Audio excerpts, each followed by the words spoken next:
Government conspiracies, secret weapon testing, aliens.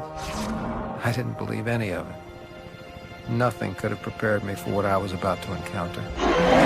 This is my story. PS2's most underrated survival horror video game, Area 51 Explored. Midway has been around almost as long as video games have been around. Famous arcade games like Defender, Joust, and Spy Hunter to its credit. Psi-Ops, The Suffering, and Mortal Kombat, Deception are just a few of their releases. Midway, on the other hand, had yet to make a first-person shooter until Area 51, which is a classic-style first-person shooter with great production standards and an engaging storyline. It's as if you're going through a blockbuster film as you play through Area 51. The game's cinematics is fantastic, and even the cutscenes within the game are well done. If you were born or raised in the United States, chances are you've seen an Area 51 arcade machine at a bowling alley, pub, or pizza parlor at some point in your life. The Area 51 series, which began as a light gun-based shooter, has remained idle for a lot of years. This might have been a revamping time, because given that the original game, much alone its sequels, wasn't particularly good to begin with, Midway's newest rendition of Area 51, thankfully, bears little similarities to its predecessors.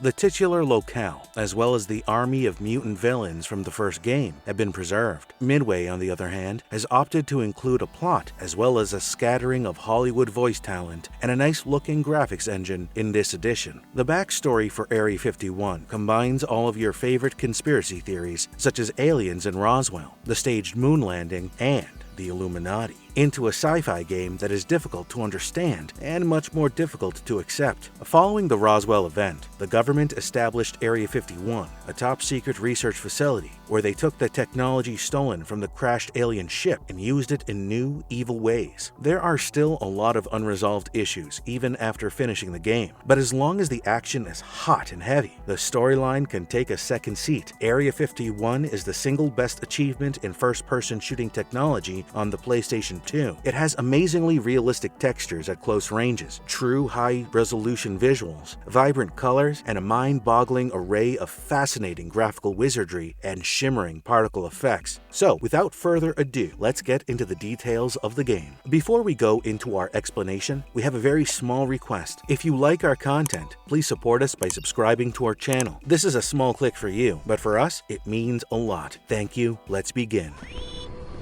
Holy shit, McCann! Watch your shit! You motherfucker! An extraterrestrial action horror experience. As the title suggests, Area 51 is set in the fabled Area 51 military base, where the US government is said to keep all of its secret extraterrestrial technologies discovered after the 1940s Roswell, New Mexico disaster. As one might assume, something needs to go badly wrong for this to be much of a game, and it does. You play as Ethan Cole, a hazmat operative dispatched to Area 51 with his team, a stereotypically ragged bunch, to analyze some sort of viral epidemic. You're sent in weapons blazing. After a tense meeting with local military men, what you discover instead is a swarm of deformed troops, scientists, and other extraterrestrial entities roaming the area, trying to infect and/or destroy everything they come across. Oh, and there's also a load of crap involving the Illuminati, psychics, and those tiny, big-headed, gray-skinned aliens we've all come to know and love, as well as a variety of insane conspiracies tossed in the mix. But, to be honest, all of that nonsense is completely incomprehensible, and it just serves to distract you from killing more hideous mutants. To beat their opponents, the player employs a range of weaponry, both human and extraterrestrial in origin, throughout the game. Most weapons can only be used with one hand, although some weapons, such as the shotgun and submachine gun, can be used with both hands. Each weapon may also be utilized as a close-quarters melee weapon. Each weapon has two shooting modes, the first of which is the primary technique, and the second of which has a significantly higher power level but comes at the expense of ammo and accuracy for the player. Explosive grenades are also available to the player. Anyone who has played Halo, Doom 3, or virtually any other first-person shooter in the previous few years will be familiar with the fundamental gameplay of Area 51. The weaponry, controls, and overall feel of the game are all clearly influenced by these games. You start the game with a group of similarly armed hazmat warriors, and you'll be attacked by swarms of hostile mutants regularly during the early stages. Your squad knows how to combat the enemy, so they're right there with you, fighting alongside you. As a tremendous hail of gunfire flies and more evil people emerge from the shadows, these clashes can be extremely exhilarating.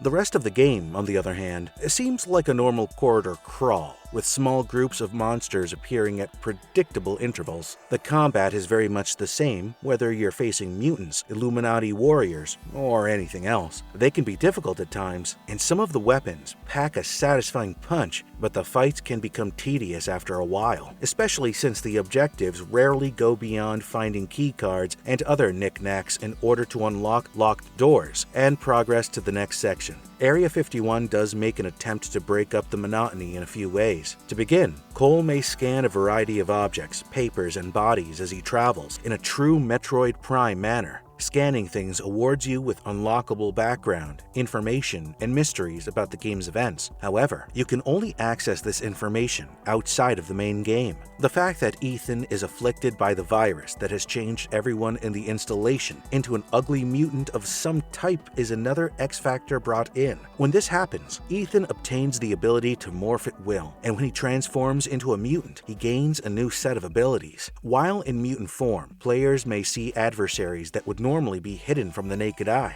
Although with a little ocular impairment, this infected condition isn't always a terrible concept, and there are moments when it feels beneficial, especially considering you suffer less damage in this state. Most of the time, though, you won't need to. None of the attacks are significantly more potent than when Ethan is in human form, and there's little reason to get your mutation on, other than a change of scenery and a tiny reduction in the amount of damage you receive. Not including the boss encounters, there are about a dozen distinct sorts of adversaries. The adversaries in the first few levels basically rush straight at you, maybe dodging a little, but they're chicken fodder. In the second part of the game, the opponent's AI is rather competent. The Black Ops' warriors of the Illuminati will cover, evade, and throw explosives. Some will snipe you from afar, while others will attempt to flank you. However, most of it is scripted, and there are instances where you may locate foes just standing about and shoot them in the head to finish them off. But for the most part, the adversaries respond correctly. Between level transitions, you'll witness a lot of in-game scenes, and some additional scenes that assist convey the intricate narrative line of Area 51. With small gray aliens, mutant zombies, and Illuminati troops all vying for your attention, you'll be left wondering how it all goes together. And even at the conclusion, with a fantastic cutscene, you'll still be unsure of what's going on. One wonderful element of the game is that you may scan in different secret papers and other items with your hand scanner, which will unlock hidden mysteries on the main menu that you can watch and learn more about the game's backstory. After you've completed the single-player objectives in Area 51, there's also a multiplayer option to play, although one that's about as mediocre as you'll find in an FPS these days. Up to 16 players can take part in the team and regular death matches, capture the flag battles, and Infection, a game in which players take on the role of a soldier or an infected mutant. Because the layouts are based on multiple Area 51 locales, there will be a lot of corridors and stairwells to travel. The multiplayer is mostly enjoyable and works nicely on both the PS2 and Xbox. The aesthetics are where Area 51 shines the brightest. The visuals are dependably crisp and well-rounded in appearance. Despite taking place almost exclusively within the boundaries of a government facility, all of the locations are wonderfully drawn and diverse. Characters and adversaries are similarly detailed, but not as imaginatively conceived. The hazmat squads resemble somewhat less robotic Master Chiefs, and the majority of the mutants aren't very frightening. That's not to say there aren't some horrifying and imaginatively created villains, but you won't see nearly as many of them as you will of generic-looking mutants. Small visual details, such as outstanding lighting and particle effects, have little influence on the frame rate, which is very consistent across both platforms. In addition, the sound effects are pretty remarkable. Weapon noises are horrifically loud and reverberate violently off the base's walls. It's difficult not to become lost in the roar of gunshots and opponents' growls during combat.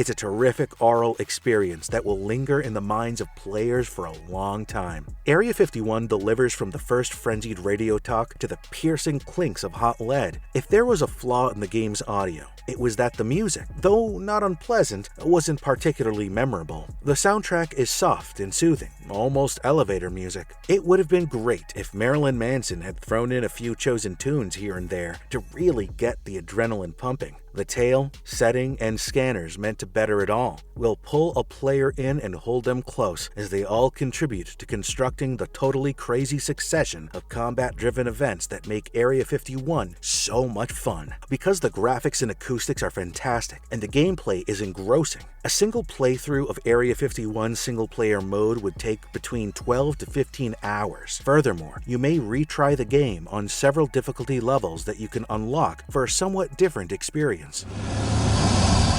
It's that thing again!